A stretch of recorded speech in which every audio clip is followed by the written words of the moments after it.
Hello, welcome to... You got away from the music. What's the name of the show? What's the... I'm trying to... You're cheating.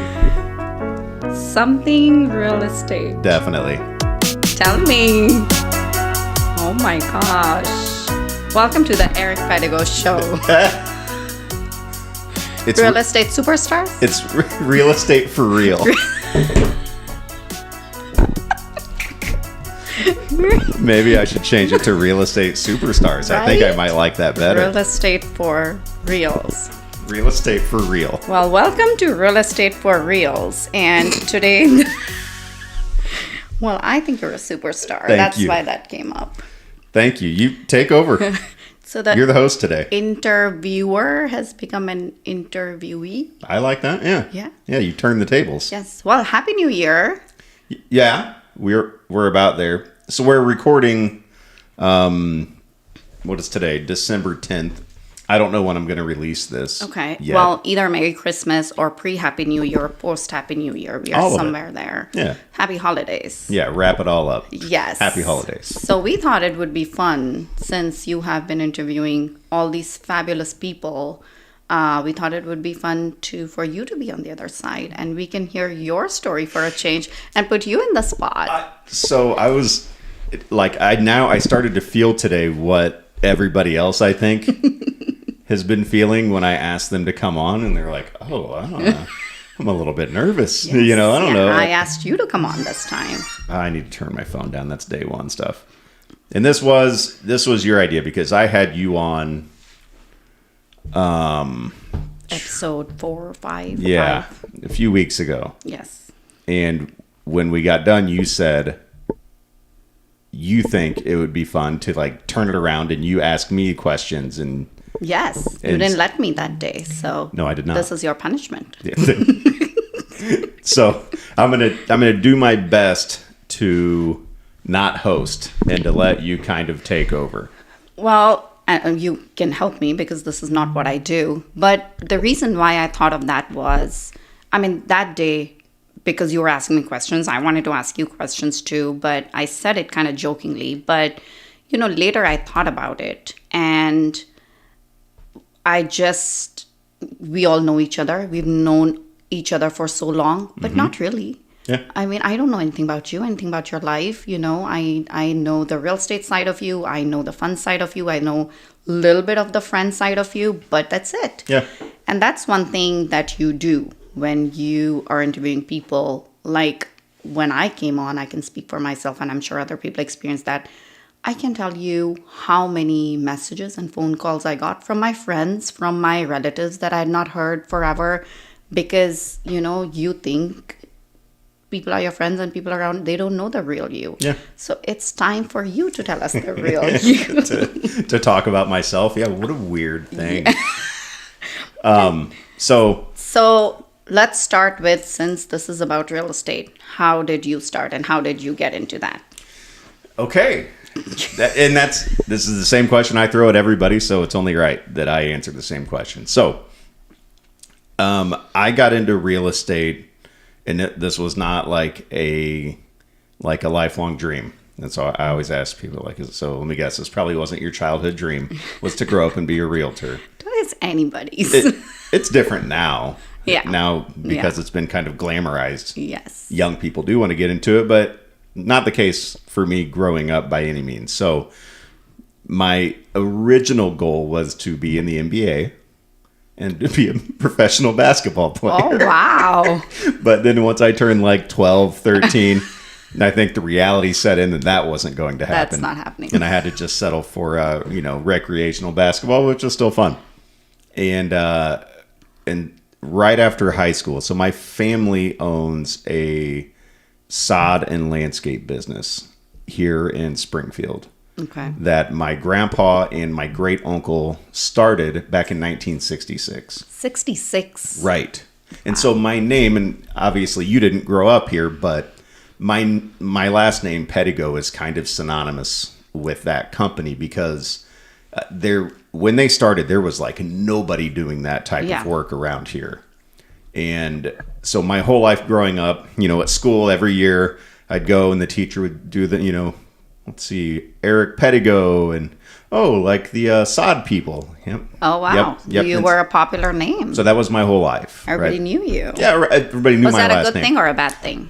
It was fine.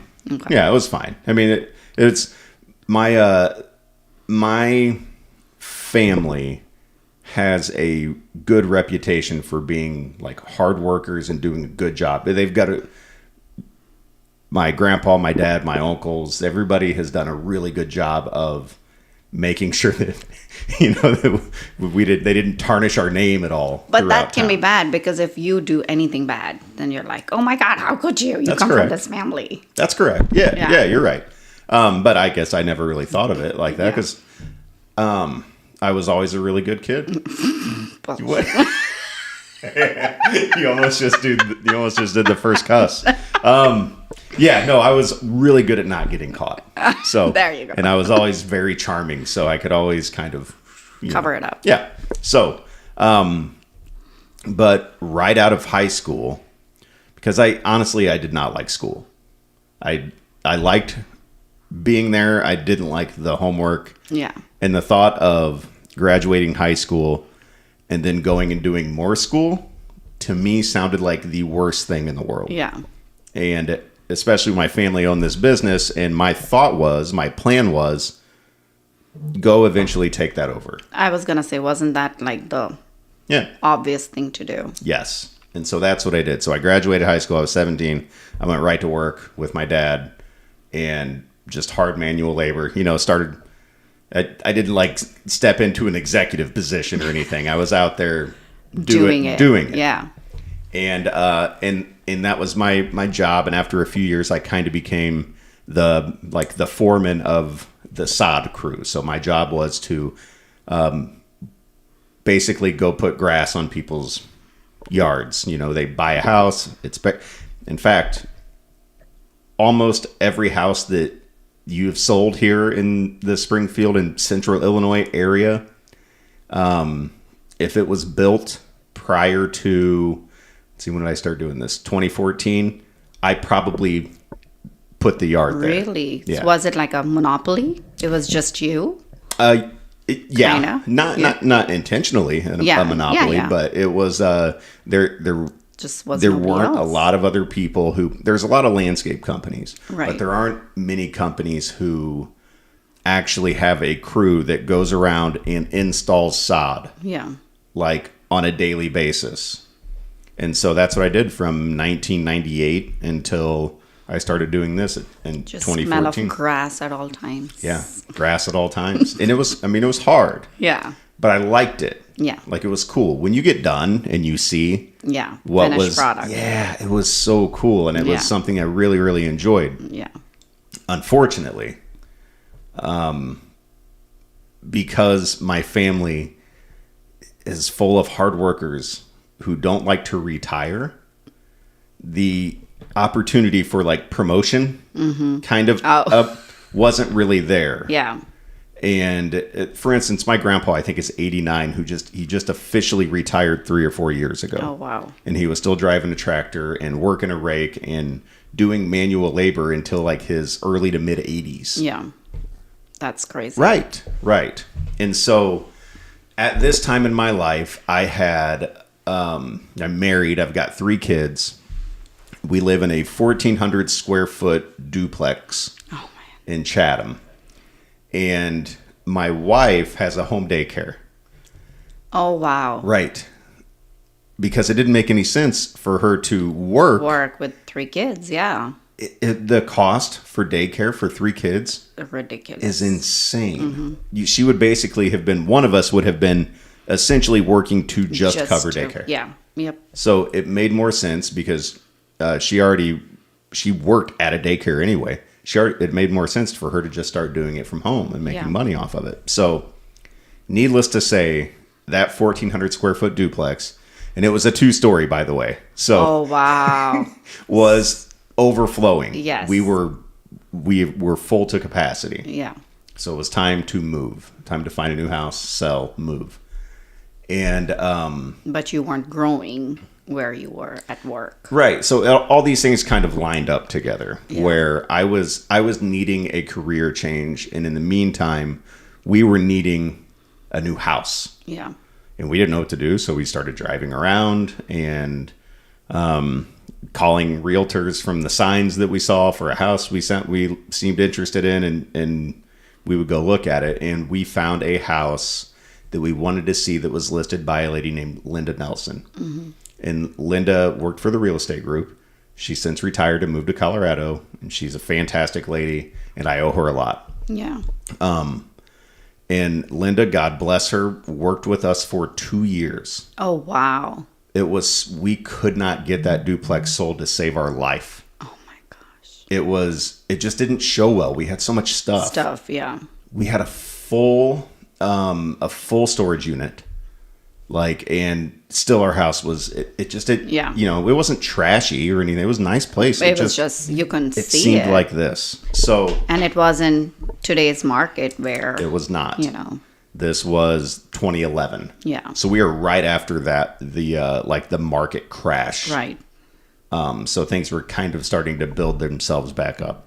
So, but the thing about it was in that 2 years, we saw God knows how many houses. Yeah. And I kind of,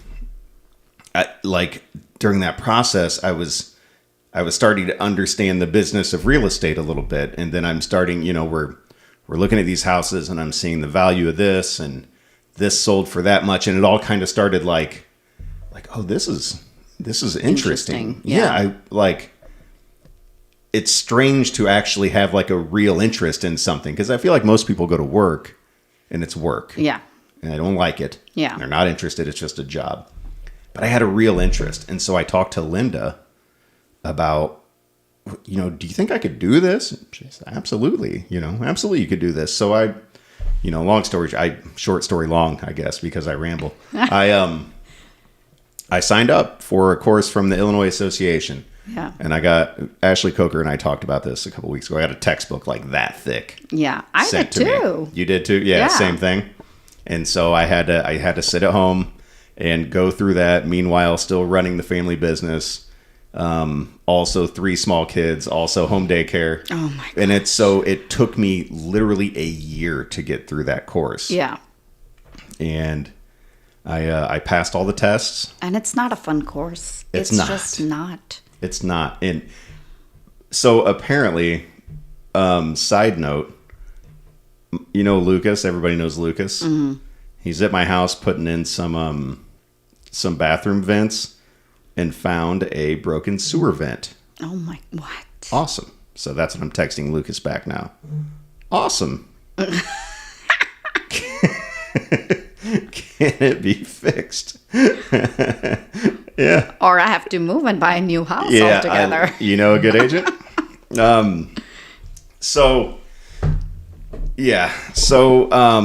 Finally I did the course, and I'm, like I said, I'm not good at school.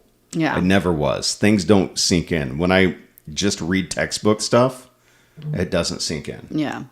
And right now my oldest son, is currently taking the course. Oh, really? Yeah. How old is he? 21. Oh my God. Yeah, he's 21. And he wants to be... You told me the other day, I was so shocked. You do not look like you have a 21-year-old. Put it up. My gosh. I appreciate that. I feel like I do. Yeah. But he is, he's studying. He wants to get his license. And he does. Get into the business, yeah. So you've inspired him. I think so. I'm very truthful with my kids about what this job is. Yeah, I think they will. The next generation always comes in more educated about what it is. But I take the test, the big test. See, I actually didn't remember.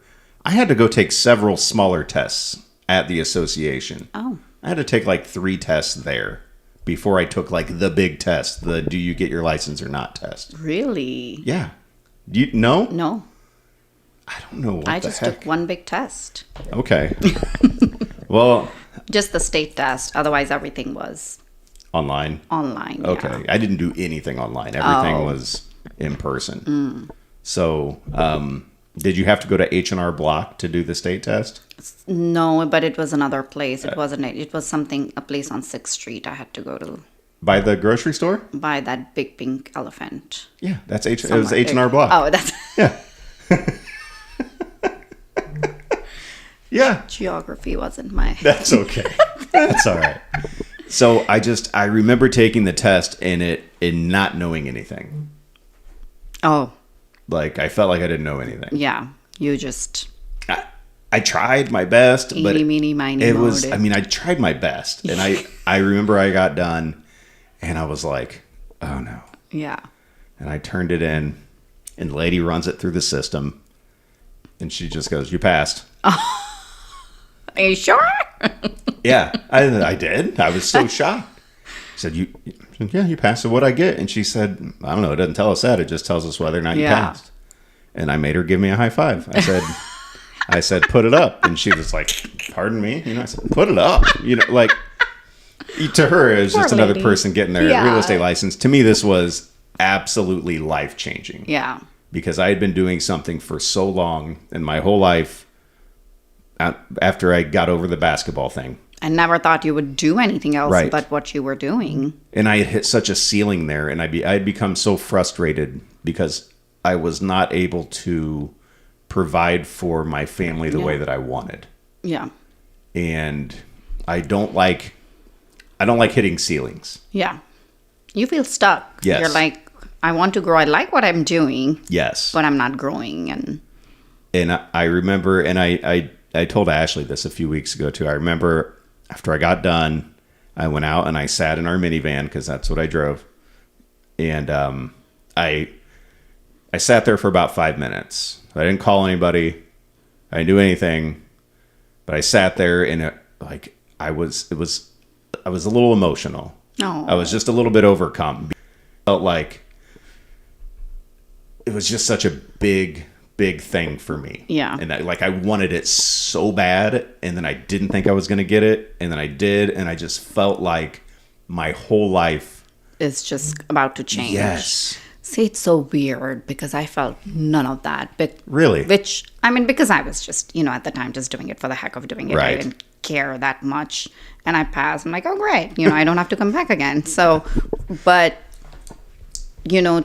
the point is that it was that for you. For me, it was Yes. like, yeah, just whatever. But it was such a big thing. And I bet a lot of people feel that way. And it's just the beginning too. Yeah. Whatever you're going to make of it. But you And I had no idea yeah. what was next. Nobody does. But I just knew that I needed that so bad. I think it was just, I like you said, you were so frustrated to where you were. This was just a huge hope. Is Yes. probably what you saw. It's like, oh my God, this is what's going to change it. Well, and to me, like there was a part of it where, my whole life I've always been a hard worker. I can work. Yeah. That's never been a problem. Getting up, working, and shutting it off when it's time. Yeah. That's never been a problem for me. But I'd always been reliant on, my dad. You didn't do it yourself Yeah, ever. my dad. He set up the jobs, and I would go get them done. Yeah. But I didn't have to find the work. I didn't, I Yeah. didn't have to go out there and actually the work was there for me Look to do. for it. But for the first time, everything was just kind of in my That's hands. got to be scary too, though. It was. It's probably life changing in a good way, but you're like, oh shit, now, like, it's me now. I have to do this. I was excited though, right? Okay. Like I'm one of these people that have, I would sometimes call it unreasonable confidence. Overconfident. I don't think so. Like, Yeah. Oh no. I lost my headphones there for a second. Hold on. No, I don't think unreasonable. Like Yeah. I'm not unrealistic You're just positive. necessarily. I'll get it done. Like, this is great. This will happen. So just positive. But I feel like it's a mindset. Like I can do this. I can Yeah. do this if I really You apply have to myself. have I that can do mindset this. to be able to do it. Right. So I that's try not great. to let doubt creep in. Yeah. And but boy, did it after that. Yeah. Right? Because you have no idea getting into real estate, like how to build a business. Yeah. Yeah. None. You get a license now. What? I don't know. What, your day one, you're at the office. What am I supposed to do? No clue. I remember you telling me you got licensed and you had it was like you were with Becky, right? Yeah. And so it was you came here? Yes, That I was came that. here. Yeah. So I didn't know where to go because at that point, by the time I got licensed, Linda that I told you about Oh. was already gone. Oh. Right? Yeah. 2 guys that I went to high school with were realtors at Charles Robbins Okay. in town. Mindy Push, who I also went to high school with, was a realtor here Yeah. at the group at the time. I didn't know where I wanted to go. I didn't know what to do. I opened the phone book. You listen to you laugh. I did. I went home and opened a phone book and flipped in the yellow pages to real estate companies. Oh my gosh. There have to be like a handful. That's it. There couldn't be like 20. I mean, so the first one that I got to was Century 21. Yeah. It starts with a C. Right? So I called. And the managing broker there, Kevin Graham, Yeah. who's still Yeah. and super nice guy. Anyhow, I set up a meeting to go talk to him. And so I go and I meet with Kevin, and I'm just so excited to get started that, he told me, and he's like, you could go to one of these bigger companies. You could go to a Remax or a real estate group, but for a new agent starting off, Smaller. he's like, you might get lost in the mix there. And he's not wrong. Yeah. It made sense. Yeah. He's like, it would make more sense to go into a smaller place like this and work with somebody every day, who kind of, and go And from hold there. your hand. Yeah. Yeah. And then at some point, if you want to move on to one of these bigger companies after you know what you're doing, you can do it then. Yeah. I almost signed right there. Oh, wow. I was this close. Yeah. I went home and talked to my wife. She's like, do you just want to call him and say, and I'm like, a little bit. I just wanted to get going. Yeah. But I didn't because I knew I was like, I need to talk to more people. Yeah. So I went and talked to the lady who was running Charles Robbins because my 2 guys I went to high school with worked there. Worth there. And that went fine too. But Linda Nelson sent me an email with a like a graph of sales in the real estate groups. The one we see. Way up here. Yeah. Yeah. Yeah. It was even like that then, right? We had already surpassed everybody then. Right. Like 11 years ago, we had already taken over that number 1 spot. Yeah. And she said, if you want to be the best, you need to learn from the best. Right. That's what her email said. No, that really resonated Yeah. because I do want to be the best, Yeah. And then Mindy Push said something along the lines of, you have to go talk to Mike Busher. Yeah. You know, Once you talk to him, that's it. He's a closer. He is a closer. Yeah, he will seal the deal. Yes. So I did. So I scheduled a meeting with Mike Busher, and sat down with him for a little bit. That went really, really well. Yeah. And then I went home and I did numbers. Yeah. And the real estate group, the thing about the real estate group is they're not going to pay for my advertising. They're not going to pay for my signs. They're not going to pay for anything. All the overhead is me. Right. But you get to keep more of your commission, and there's no franchise fees. Right. So the commission split from the real estate group, and depending on how much you sold, right? Like if I wasn't going to sell very much, then one of these other companies would have made more sense. Right. Because they would have covered all my overhead. But as the unreasonable, confident person you are, you were just going to sell a lot. Yes. Yes. That's exactly right. And so that was my thought, was like, no, I'm going to sell real estate. Yeah. So I'm going to go to the place where once I sell this amount, I get to keep more of that it. much. Yep. And so that, along with how well my meeting with Mike went, it was a no-brainer. I was like, I'm signing up. I'm going to the real estate group. Yeah. So that's the, 25-minute story of how I got into real estate. You came to the right place. And that's what I tell people when people, get licensed and they talk to me. I'm like, of course, if you come and talk to me, I'm biased, regardless. Yeah. But even if you keep that bias aside, why won't you work with the biggest, largest company? I mean, they're all great. Everybody does well and everybody does a good job. And, we like people at all the other companies. But, the numbers say this is Why wouldn't you? Like, I just don't get it. Yeah, I don't get it either. To me, it's for whatever reason. I mean, people have their reasons for whatever choices they make, and if they're happy where they're at, then awesome. But I cannot imagine working for another brokerage. And just the people here, which you find out later. But like, I didn't even go through this process, didn't think anything. Becky worked here, I came here, I started working here. Yeah. I didn't talk to anybody else. I didn't know. Like, I just didn't know any better, which I'm glad I didn't know any better. Good thing. Yeah. You're a good fit here. I don't know. What's weird is when you are, it's like a reverse interview almost. Yeah. Because brokerages want salespeople. Mm-hmm. So it's almost like why should I come here? Yeah. Like normally you go to a job interview and you're telling them why they should hire you. Right.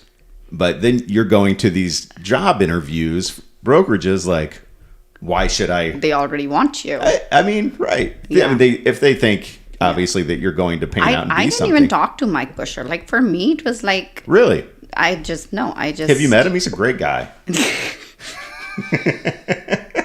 I walk into his office and he looks at me like, what now? Like, what happened? What did you do? I've got Mike coming on next week. Oh my gosh, that's going to be bomb. Yep. That's going to be a lot of fun. I'm looking forward to that one. But yeah. And so then getting going was the next thing. What year is it now that you started? So I passed the final test in November of 2013.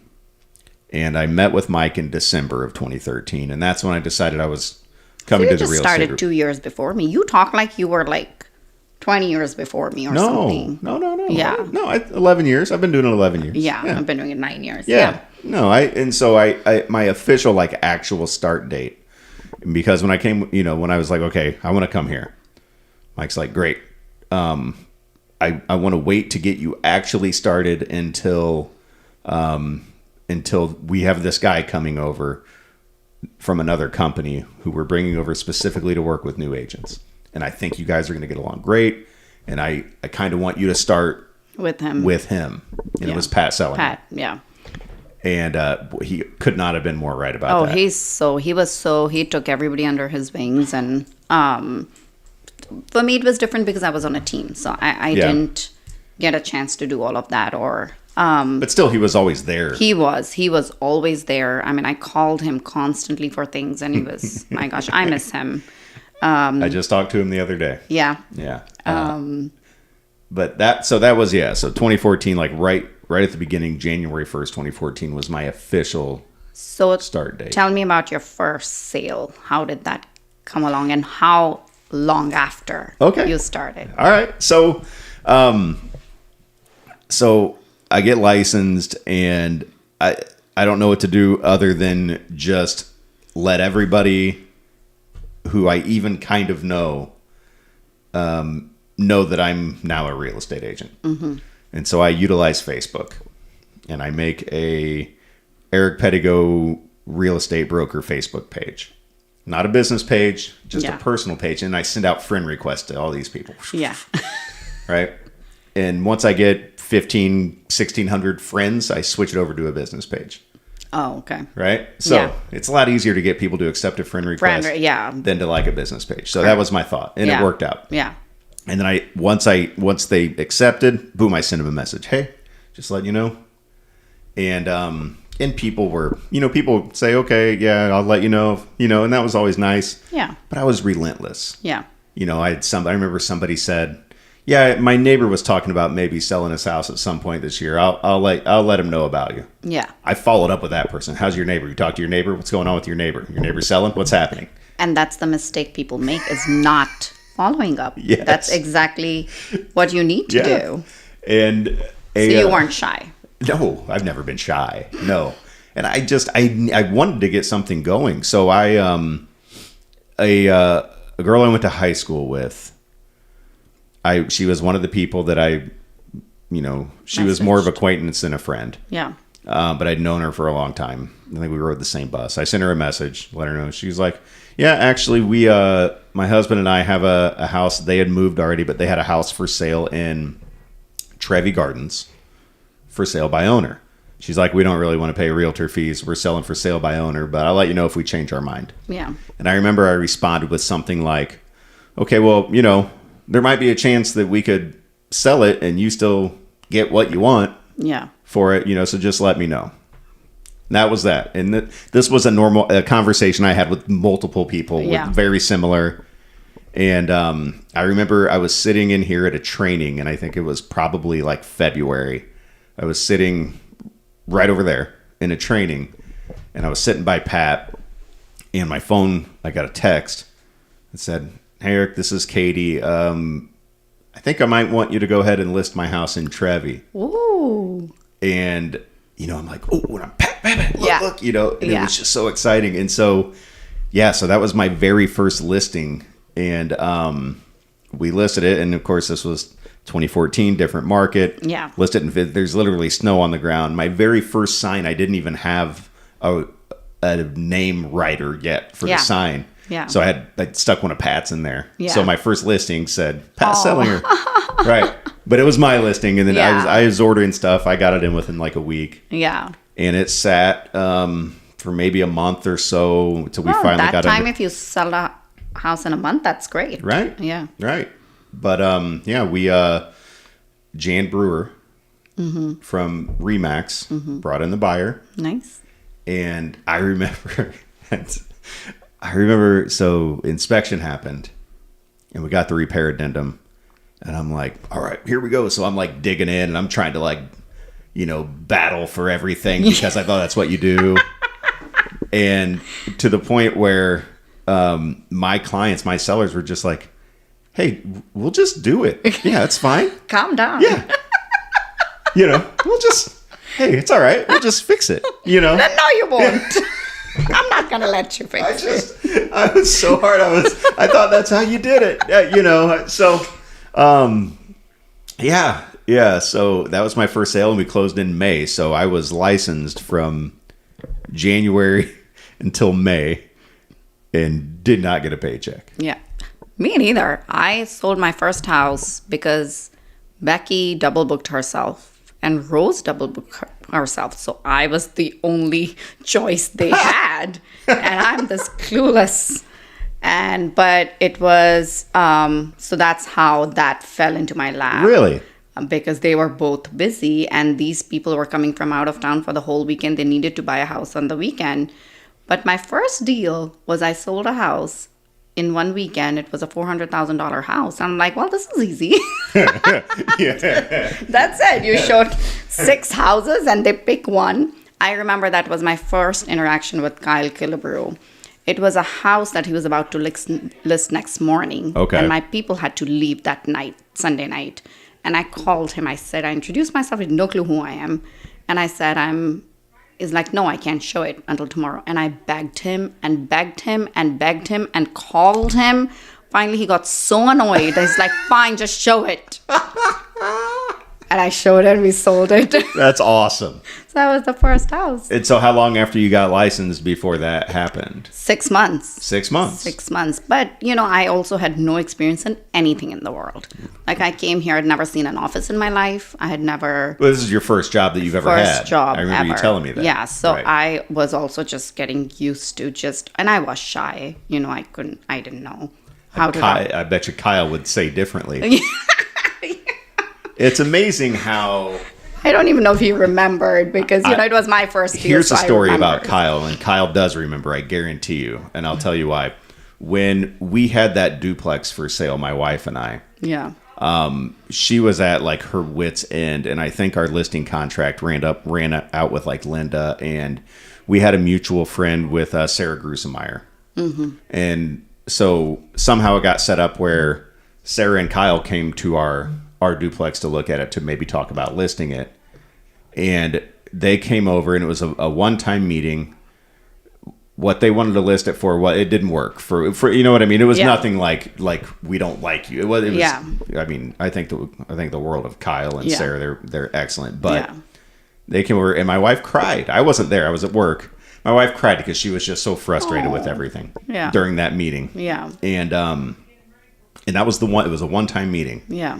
Years and years later, at a company at the real estate group's Christmas party. Mm-hmm.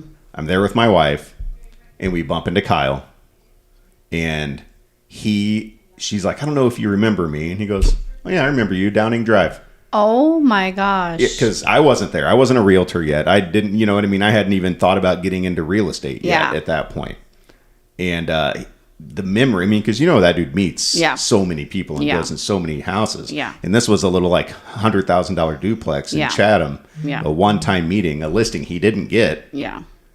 And he remembered exactly who she was and where he met her, the street it was on. Well, so there's a reason he's where he is, for sure. He remembers you calling him and harassing him. I did harass him, and he's like, who is this girl? Who is she? First of all, I've not heard of her. She has an accent. And he was he's like, who is this? He's like, fine. Oh man, so that's funny how that works. But so this I asked you briefly when I met you. I'm going fast because I want to know answers. Oh, okay. Yeah, sorry, I'll keep them short. So in this world of teams, you started alone. I started with a team. Then I went on my own, and I wanted to be on my own. Okay. That's what I had decided. That this was great, but it's I want to be on my own. You want your face on that billboard. I've seen it.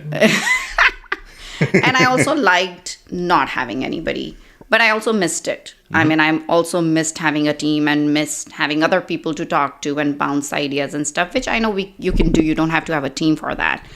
But then I felt the need. I couldn't do it. I needed help. I needed people to show houses for me sometimes. I definitely needed an assistant because that's a disadvantage when you start on a team. You don't learn all that. So I had to get an assistant immediately as soon as I left the team, whether I could afford it or not. Right. I didn't have a choice. There was no way I could start learning all that after 5 years. But you started alone. Mm-hmm. But after all these years, like you've not felt the need to, or you just didn't want to. I mean, now your son is becoming a realtor. Maybe you'll change that now. But until now. Yeah, I think I'm being forced into that now. Yeah. You just have to. I think I have to. Yeah. Now.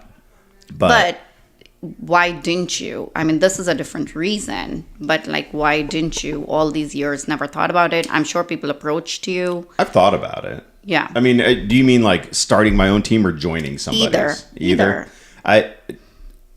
I've never once, and nothing against any of our team leaders who I have like the utmost admiration for, but I've never once even like remotely considered working under somebody else. Right.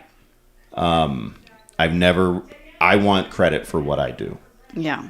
And that was the thing is I never wanted a sale that I made to go in somebody else's name. Yeah. And that's, I don't. And if you started on your own, I feel you don't feel like you need help. No. Either, because you know how to do everything. Yes. And that's a disadvantage. Like with me, which now I don't think it was a disadvantage. I'm glad like I don't have to deal with all that. There's just no way I can. Things that Ali does and she says, and I'm like, I have no clue what she's saying. I'm like, I'm glad you know what you're doing because I don't. For me, there's that part of it is I don't want to work under anybody. Yeah. Kind of the reason that I got into this was to be your own. To just be my own. But you don't work under anybody. Yeah, and I guess you don't, but you still kind of do, right? No. Okay. I never felt I was working, or Becky never made me feel I was working under her ever. Like, I never felt like I couldn't do it. It's the opposite. I felt like as a team, I should be more. There should be, it was too much of my own thing that I was doing. Okay. Almost. But everybody's set differently, though. I know I said Pat's name was on my first sign. I never want somebody else's name on my sign. Right. And then as far as like building my own and that part of it. Because you're a successful realtor, you sell. I do. So much, and you have a passion for it, and you never thought that, okay, at some point, I mean, we can always sell more. There's no end to how much you can sell, but at some point you have to start expanding in a different way. You do. You're right. And I wish I had a good reason that I haven't, other than there's a little bit of a fear factor to Yeah. it. For one, I don't know. Okay. So let's say today I want to start a team. Now what? Who do I call? Who's on my team? Yeah. Who do I get? Do I just find somebody and say, hey, you should go get your real estate license and come be on my team? That's what a lot of people do. Yeah. Okay. I mean, I didn't, but mine were some obvious people that were in my head, and that's why. But which is what's going to happen with you now. So there's going to be Right. a Eric Pedigo team soon. Well, Pedigo team. Yeah, I mean, I feel like assuming he passes tests and everything and sticks with it, then yeah. But then, will you be open to having other people, or I would say at that point, then yes. because you will set up yourself as a Right. So if anybody's looking to join a team, we have a new one coming. I also have my way of doing things that I'm very particular about. Right. You know, and I feel like You'll have to let go of that control a little bit with others. Yep. that'll be a really hard thing for me to do. Yeah. But I understand that I have to, and that's part of it. And people need to be free to like make their own way in the business, Yeah. regardless of if they're working on your team or not. But Whether they're your son or not. yeah, Have you thought that, like my father was very particular that he did not want any of the kids to do what he does, really, because he worked with his father. They were both lawyers, and he knew the pros and cons of doing that, and he did not let any of us do what he does because he just didn't want wow. us to work with him, because it was. Do you feel a little worried about that fact? I know you must be excited, but do you? And we have examples in front of us where, you know, we have the Josh Cruz and Creasy and all these people who have worked, and it seems like for years and years it works great. But do you have that hesitation a little bit, or no? It's all positive. I try to stay positive, and like I said earlier, I'm very like open with my children about what this job is. Yeah. You know, so this is not a steady paycheck job. Yeah.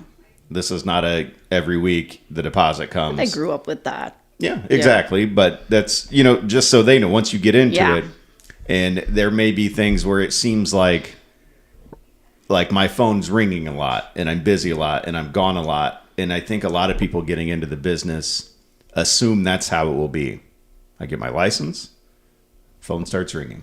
Yeah. They don't No. see everything that goes into getting to that point. Yeah. Like all of the, like I was talking about earlier. Now the phone sometimes rings on its own. Earlier it was you going after it. Yeah. Now I feel like we want you to list your house. I'm like, who are you? Yeah. Where did you? I still get so fascinated that somebody's calling me. Don't you? It's I amazing, do. but that's a result of the work you put in on the front end. Yeah. And that's the part that a lot of new people getting in don't see. Yeah. Is what it took to get, because now, you know, if you're somewhere socially and, you know, whoever you're around, they know you're a realtor. Yeah. And they see you, oh, your phone's texting, calling. Hold on, I got to take this. Yeah. Nobody wants to go on vacation with me anymore.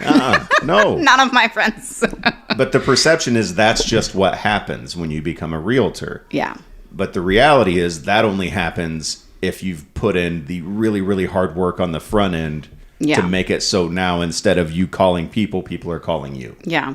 I actually get fascinated when I see other realtors doing a lot of things that, oh, we went there for the weekend. And that's like, how? Or I'm doing this and I'm doing that. I'm like, how? Like, it just fascinates me to how are people doing this? Which, you know, comes with time and age. But Yeah. But I'm gonna have to do it. I'm gonna have to. I know starting a team is it has to be something I do. And I'm also like, there's always a part of me that worries that, okay, let's say I hire an assistant now, and I have a transaction coordinator, and I have these people, you know, helping to Yeah. run the. And then what if the bottom falls out? Like, yeah. what No. if the market completely crashes and the best I can do is sell enough myself to just pay my bills and keep food on the table, and I can't take responsibility for somebody else. That terrifies me. I have this that I have really somebody expensive relying bag on that I me. use, and Allie tells me that the day I don't pay her salary once, she's gonna go and sell it without telling me. Just like, this is going Right. the day I don't get the paycheck. No, I understand that, but yeah, somebody who's that positive, that's really very, very, very dark and low too. What if everything crashes? I never sell a house ever in my life again. And it seems crazy, but there have been too many times in my adult life where we have struggled to make ends meet. Yeah. Too many times, and thankfully, since I've gotten into this business, those times are much fewer and far between. Yeah. Which is why I did get into this business. And well, but that's not true for everybody. No. I mean, you are successful, and I mean, I have to say, which I think every person who's ever worked with you will agree, just fun and amazing to work with, pleasure to work with. Like, you just make everything so easy. So if I see your name on the other side, I'm like, yes. Thank you. Which that is makes me a feel lot of us. I feel we like working with each other. We should. But you never want to be that person that No. It's like if your name pops up on the other side of the contract, they're like, oh no. I don't know if this is good to say or not. I have then- refused to show somebody's house. I'm just not going to show it. Okay. Because God forbid you like it. I would have to work with it. That's incriminating. You can't do that. No, I had somebody else show it. And they actually bought the house. The same house. But That's funny. yeah, no, but you are great. And I'm sure, like, I have that experience with you. I'm sure everybody else does. Well, I try. I think a lot of times we can become too kind of adversarial with each other. We have transactions start getting rough and turbulent, and if the buyer and seller have opposing views, that doesn't mean that we have to Right. also, right? Like there are times when I know good and well that my client is being unreasonable. Yes. And I know for a fact. And so when I make the call, and I know I'm always working for my client, and that's my job, is whatever they want, I request. But there are conversations sometimes that we have to have with each other as professionals that say, hey, listen, I understand how this is going to land when I tell you this. Just know that. Just know that I get it. Yeah. And just But I'm because doing your my people job. are unreasonable, you don't have to be unreasonable to the other person. Right. Like, it's okay to say, I know this is not okay, but Right. this is what they want. Right. And trust me, I have so much respect for realtors, and I make sure that I tell them multiple times this when I know I have a difficult client and they are just so reasonable and so patient and so nice. And a lot of times they're not here. So, sometimes I'll have a Remax or a, KW agent, and that's even more scary to begin with. Oh gosh, I have an unreasonable client. But, 9 out of 10 times that other realtor has been amazing. Yeah. And I have sent thank you notes. I have sent thank you cakes, apology cakes. But just, I can't stop telling them that was so amazing of them. And I wish I hope and I wish I do the same when, I am in that situation. You do a great job. No, you do a great job. You are awesome to work with. As somebody who's done multiple deals with you, every time has been awesome. So Thank you're good. We're fun. Yeah. Too. Yeah. Thank you. But I think we all do the same job. We've all had similar clients. We've all had unreasonable clients. We've all had to make unreasonable requests or demands. We've all had to present lowball offers. We've all had to send over 3-page long repair addendums that we didn't want to send. Yes. We've all had to do that. And then we've also all been on the receiving end of that. Right. And so we have to keep that in mind when we're dealing with each other. Yeah. If I get a repair addendum I don't like, I'm not going to call you and say, what the hell is this? Yeah. Why would you guys ask for this, and this? Have you not heard the F word from the other side ever? What the? I'm going to have to check the little box for explicit content on this one. Yeah. What's funny is I mean, I'm not gonna mention anybody, but when you really get to know some of these people that you've been seeing on like billboards and magazines and stuff, and then you get to know the real them, and they're just normal people Yeah. that just kind of cut it up, like, and it's just, I don't know, it's kind of a cool thing Yeah. because you see them. I'm And, scared of some people. are you? A little bit. When it comes to it, I'm not. But like, I'm like, I wish I don't have to. I'm like, oh my God. Like my heart is beating fast when I have to make a phone call. I'm like, oh my God. When I start, I mean, it's okay. But I mean, it's not the people so much. Like, you're not scared if you're calling to make a really great offer. no, and I'm not scared for bad news either. Right. I'm like, what can I do? It is what it is. Right. But I know what's going to come. And I'm like, yeah. Lay it on me. Yeah. Yeah. I was joking with one of the lenders yesterday. A deal fell apart and my client was very upset, very angry. And she was very upset with the lender. Apparently, it was all the lender's fault. It wasn't. But Okay. And I told him, I said, this is the first time ever. It's not my fault. It's you. I'm sorry, but I'm very happy. For a change, it's not the realtor's fault. The lenders. So did you see the TikTok I made a few days ago? No. Okay. TikTok. I'm not a TikTok person. You're on TikTok? I've seen you on there. I have an account which I don't know how to access after I made it. So I've never been on it unless Ali does something that I don't know. So then Allie's doing it. Because I've seen videos on TikTok that are you What? for your pop-up shop and Yes, right. her. Okay. All right. You star in them. You know that, right? Okay. But No other people who are wanting to buy and sell a house do not watch that. I was telling Ali, I'm like, is this going to tarnish my image as a realtor? no, not at all. The thing about TikTok is it's not local, Yeah. Yeah. So I don't share listings. I don't get on TikTok and say, here's this listing, because it's somebody in like New Hampshire that's watching it. They're not buying the house. Listings are for Facebook. Right.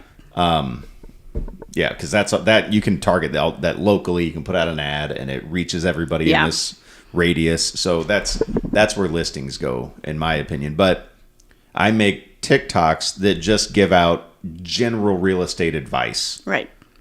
And the one I made the other day, because I just had a transaction that closed like a month later than it should have. Oh, wow. And there's a lot of factors involved. And it's one of those things where there was definitely something I could have done better. Yeah. In the situation. Always. Not perfect. Always. Yeah. Right. But there was a lot also that wasn't me. Yeah. And one of the things that happened was somebody sent the repair addendum to the lender. Because they ask for it and they pester you. They did not ask for it. Oh, see, some of these lenders are asking, and I'm not sending that to you. Yeah, never. And so No. that was the TikTok I made was, hey, and I've talked to many loan officers who say, don't ever send me that. Yeah. Please don't ever send me that. Yes. Send me the If they contract see it, then with the appliances that are staying. Yeah. Don't put the lawnmower on there. Don't just plain, simple clean and contract. simple contract, please. Yeah. It just makes their job harder, and then it in turn makes our job harder. But somebody sent the lender, and I believe it was the buyer, because it was like an upload portal thing, and it was we got the house pre-inspected. Along with the offer was a repair addendum kind of attached to the offer contract. Yeah. And so I think what happened was they just uploaded the whole thing. Yeah, sent the whole thing. And so now the lender has this, and part of this was some work that needed to be done in the attic. And they can't ignore it now. Well, no, they can't. And we agreed to do the work because somebody in their family was a handyman, climbed up there and did the work. Well, maybe 2 days before closing, like finally our closing was going to happen, the lender says, "Hey, we need the invoice for that attic work." Have one. There's no invoice. Yeah. So, well, that needed to be done by a qualified third party. Said, not according to our agreement. Yeah. Look at what our agreement says. Yeah. I said, well, sorry, we're not pushing this through until we get that. Oh my God. So then we had to get it inspected. Oh, The my inspector gosh. didn't like the way it looked. So they had to like come back and do some other stuff. So we finally got a license or a qualified contractor out there who said, no, this is fine. What are we doing? But at that point, we had to push it back another week. So lesson learned to everybody. And I did this once early in my career. You don't send inspection reports. No. And you don't send repair addendums to lenders because they will bring everything to a screeching halt. Another example And to kill a deal What sometimes. does you do besides showing pretty houses? That's all we do. Very Keiki, few we people, even when you go through a deal, I feel your clients don't even know half the things you've done. Even when you've done a deal, even when you have sold the house, I don't think they have any clue. That's the way it should be. A friend of mine called me yesterday and I wasn't feeling very well. And this is the same person, the first house I ever sold. Her and I are really close friends. And she said to me on the phone, you need to rest. You're always on the phone. You're always doing something. You need to calm down. And she went on and on about how much I do. I'm like, first time ever. Somebody actually knows Somebody acknowledged. and recognizes that it's a lot of. So I was like so surprised to just her understanding because nobody does. Yeah. Yeah. I mean, it can be like that. Like, ideally, you want your clients to feel like it was as smooth It was a process. easy. Yeah, exactly. So you don't even involve them in half the mess. Right. Unless you have to involve them. And yeah, exactly. And a lot of times, I'm sure you get thanked a lot for like, hey, thank you for all the Yeah. hard work you put in. Yeah. And I think it's cool. Your very first client is now a good friend of yours. Her and her husband are one of my best friends. See, that's great. And I told you about my first client earlier, how she was kind of like an Yes. acquaintance from growing up. Well, we became really good friends Yeah. after to the point where her and her husband came on a cruise with me and my wife. We like vacationed together. Oh, wow. Afterwards, so we Did she know that she's your first client? Oh yeah, loves it. See, my client didn't know. Oh really? I showed up dressed well in my high heels and pretended like I knew what I was talking about, which I didn't. They had no clue. Fake it till you make it. It was after they closed and we had become friends, and that's when I told them. They're like, what? That's awesome. I'm like, yeah, too late. No, she knew. She knew, and she was excited nice. about that. Yeah, yeah. She was like, "Oh, I want to be your first sale." She Yeah, was aw. excited about that. And she still. So my best friend was going to also buy the house, and she wanted to be my first client, and she was excited about it, but she left town and these people came to town that weekend. Yeah. So she's very upset with them now that you stole my being the first one. Well, she should have stepped up. As soon as Yes. you lose. So a team is next, hopefully. Yeah. That's the next big thing happening soon. Yeah, so once he gets licensed, I think that's the next move. And then so here's the thing, I don't know where to begin with that. And so I think there are a lot of people here who can help. I know. And so that's what I'm going to do. that. I've And then obviously- everybody's different though. Like you have to decide what your team is like. Like you can still have a team and not have an assistant. Like, Right. Stuff like that. I want to probably sit down with you off microphone and pick your brain a little bit on how you do yours. Anytime. And then a few other people too. That's what I I want to see did. how everybody I runs talked there. to multiple people. When I started, I didn't talk to anybody. I was coming with Right. Becky. But when I was leaving, I did talk to a lot of people.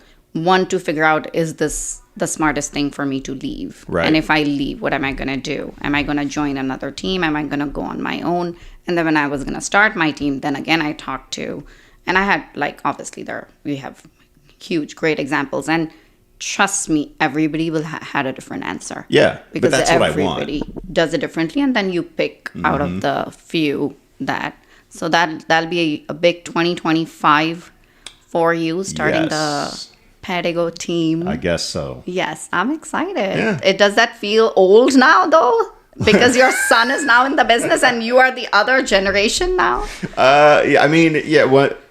He's got to pass everything first, which I think he will. He's a bright kid and he's got a real interest in it. And he's wants to start coming along with me, Yeah. for things. So, he just wants to absorb everything. Like I say, he's a really, really bright kid, and he's personable and likable, and As good looking as you? better. Yeah. And he's taller. Yeah. Yep. Yeah. Good. No, he's great. Great. 21. Kid. Yes. Oh my gosh. Yep. So he's Young.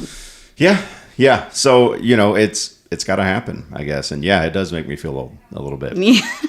A little bit. Because till now, nobody knew. I didn't know. Now suddenly everybody would know. Well, when I started doing this, he was like 9 or 10 years old, Yeah. So, yeah. And so now he's wanting to get into it too, and it's right in front of him. One of his oldest friends, Justin Ping, is on Kyle's team. Oh, nice. Yeah. They're He's a sweet same kid. age. They grew up together, played baseball together their whole lives. Yeah. Yeah. So I walked in. I think Justin had just come in and he was doing an open house. I walked in and I looked at him. I said hello. And I'm like, where's the realtor? I started looking. I was like, I'm the realtor. That's funny. I get that sometimes too. You do? Why? I mean, you've seen the way that sometimes I show up to like show a house, right? Yeah. Like this is me dressed up. But that's, in all honesty, most of the men here. Not it didn't used to be. I feel there's a discrimination in this business. The men show up however, but we all have to dress a little nicer. You're 100% right. There is. I've talked about this with somebody on here before. Flip-flops, I don't think, not that I've never shown a house in flip-flops, but I don't do flip-flops. thank you. I won't show up in flip-flops unless I have to show a house really quick before I go play basketball. Same, like unless I am somewhere that I can't go and change and I have to show one. Then I've shown houses and whatever, like crazy outfits. But I'm jeans and a t-shirt. In the summer, I'm shorts and a t-shirt. I'm always Jordans. See, but that's good though, because I feel like that's a good balance. Right.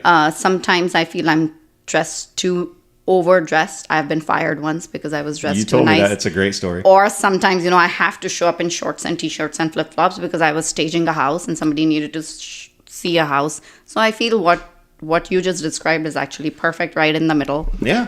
When I first started, it was different. I mean, I was shirt and tie every day coming here. Wow, really? And yeah, every day coming here, shirt and tie. I thought that's what you Why had to do. did that change? Because The business change or you changed?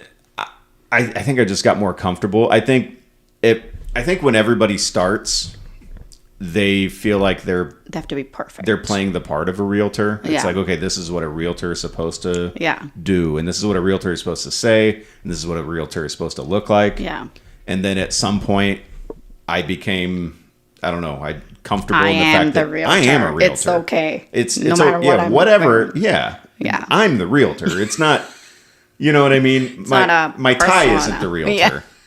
I am. And now you're well known, like, now people know you. So it's not like, oh, who's this person? No, he's dressed well. They know who you are and you're popular. And Oh, come on. Come on. so how does it feel to be on the other side? It's been fun. Yeah, it's been fun. I enjoyed it. I don't think my story was near as good as yours. And mine was just different because of where I come from. But, everybody has a story and That's everybody what makes it good. I mean, I love the fact that you passed the exam and sat in the van and it was like a life-changing moment for you, Yeah. And it wasn't for me. Now I feel bad. But so everybody has their own and everybody has their own story and they're all as important as now today I know you better. Yeah. I did not know all of this about you. Well, And so does everybody else. And, you're welcome. well, thank you so much for doing this. I know I kind We've of done it. No, look at you. You hosted a podcast.